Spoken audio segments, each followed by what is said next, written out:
वो सभी बहुत ही रोष में है। और आइए हम जानते हैं कि वो सब इस बारे में एक बड़ा आंदोलन जो कर रहे हैं तो क्या कहना। देखिए, सभी से पहले मैं संपूर्ण भारत के नागरिकों को, संपूर्ण भारतवासियों को बाबा साहब के सम्मान में जय भीम बोलना चाहूँगा। और आगे मैं ये आग्रह करना चाहूँगा कि 2-3 दिन पहले कुछ समाज में अराजकता फैलाने वाले वो असामाजिक तत्वों ने बाबा साहब का अपमान किया और उनको संविधान निर्माता ना बता करके कुछ एक लोग बोला है, जबकि बाबा साहब को भारत सरकार ने भारत रत्न की उपाधि से सम्मानित किया। और बाबा साहब ने केवल एक किसी व्यक्ति विशेष, जाति या धर्म के लिए काम ना करके भारत के उस प्रत्येक नागरिक की सुरक्षा के लिए काम किया है, जिसमें वो नारी चाहे किसी समाज की हो, व्यक्ति किसी समाज का हो। लेकिन कुछ व्यक्ति विशेष और किस धर्म जात के आदमी बाबा साहब को जाति विशेष करके उनको प्रताड़ित और उनको अपमानित करने का षड्यंत्र रच रहे हैं। जो उन्होंने कुछ दिन पहले ब्राह्मण धर्मशाला में 3 दिन पहले एक ऐसी ही गोपनीय समाज में फूट डालने के लिए प्रेस की थी और उसमें बाबा साहब को अपमानजनक शब्दों से उन्होंने संबोधित किया था, जिसमें बाबा साहब के अनुयायियों ने उनसे अनुरोध किया कि आप अपने शब्द वापिस लें और बाबा साहब को सम्मानजनक तरीके से संबोधन दें। लेकिन उन्होंने उसकी बात को मानने की बजाय उनको और प्रताड़ित किया और जातीय लांछन या गाली से संबोधित किया, जिस पर उनकी आपस में झड़प भी हुई। और उन्होंने मलखान सिंह व दूसरे व्यक्तियों पर लाठियां भी बरसाई, जो बचाव में उन्होंने उसको ईंट से बचाव करने के लिए ईंट फेंकी, जबकि मारने का कोई इरादा नहीं था। लेकिन मैं ये कहना चाहता हूं कि इस बारे में सिविल लाइन थाना में शिकायत गई थी दोनों पक्षों की, जिस बारे में आज हमें SHO साहब ने बुलाया था।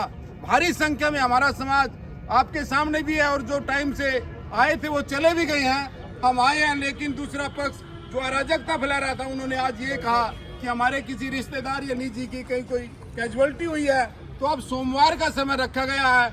अम्बेडकर के मानने वाले, अम्बेडकर को सम्मान देने वाले और भारत की राष्ट्रीय एकता व अखंडता को बनाए रखने वाले आज भी थाने में हाजिर हैं और सोमवार को भी होंगे।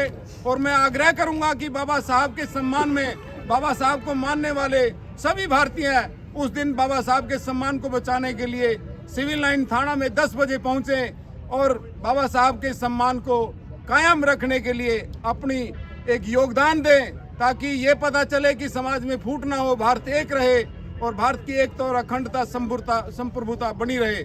जय भीम, जय भीम, जय भीम। साल के आसपास हो चुका है, उसके बावजूद भी आज तक कभी किसी ने संविधान निर्माता बाबा साहब को ही हमेशा बोला गया है, लेकिन कभी भी आज तक किसी ने VN राव जी को संविधान निर्माता नहीं कहा गया। क्या हमें आप सबको नहीं लगता कि संविधान निर्माता VN राव को बताकर ही समाज को तोड़ने का एक नया षड्यंत्र शुरू किया गया है? क्या कहेंगे सर आप इसके लिए? देखिए, ये हरियाणा का दुर्भाग्य है। हरियाणा के अंदर ऐसी कहीं किसी भी क्षेत्र में, किसी भी जिले में, किसी भी तहसील में ऐसी कोई बात नहीं आई थी। ये तो अभी पिछले 20 दिन पहले हरियाणा के पूर्व मुख्यमंत्री श्री मनोहर लाल खट्टर जी ने इस जहर का बीज बोया है। जो करनाल के अंदर जो प्रेस कॉन्फ्रेंस हुई है, इसका सारा दोष मनोहर लाल खट्टर जी का है। मनोहर लाल खट्टर जी ने ये जानबूझ के बयान दिया था कि संविधान तो पता नहीं कितने लोगों ने लिखा है, तब जाकर के उसकी हिम्मत हुई है। ये सारा का सारा षड्यंत्र बीजेपी और RSS द्वारा प्रमोटेड एक कार्य है, एक प्रोपेगेंडा है। हम इसको ये नहीं मान के चल सकते कि एक व्यक्ति द्वारा प्रेस कॉन्फ्रेंस करके इसको ऐसे ही कह दिया गया। इसके पीछे पूरा षड्यंत्र है, बीजेपी का षड्यंत्र है।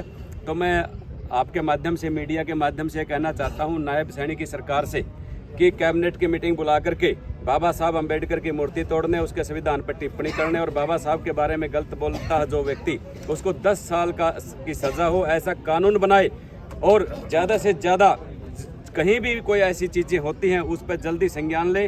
और ये जो करनाल की धरती पे आंदोलन अभी चला है, मैं इस आंदोलन में पूर्ण समर्थन करता हूं और पूरे हरियाणा के युवाओं से कॉल करता हूं कि सोमवार को ज़्यादा से ज़्यादा लोग यहां पर पहुंचे। और ये एक भाई मलखान का या किसी साथी का कोई एक विषय नहीं है, ये पूरे समाज की अस्मिता का मसला है। बाबा साहब अम्बेडकर को मानने वाले किसी भी जाति और धर्म के लोग हो सकते हैं, क्योंकि बाबा साहब अम्बेडकर ने महिलाओं के लिए काम किया, किसानों के लिए काम किया, बाबा साहब अम्बेडकर ने मजदूर के लिए काम किया, कर्मचारियों के लिए काम किया। उन सभी से मेरा अनुरोध है कि ज़्यादा से ज़्यादा संख्या में बाबा साहब के सम्मान में करनाल पहुँचे और बाबा साहब के सम्मान को बचाने के लिए अपना जरूर इसमें भागीदारी दें। जय भीम।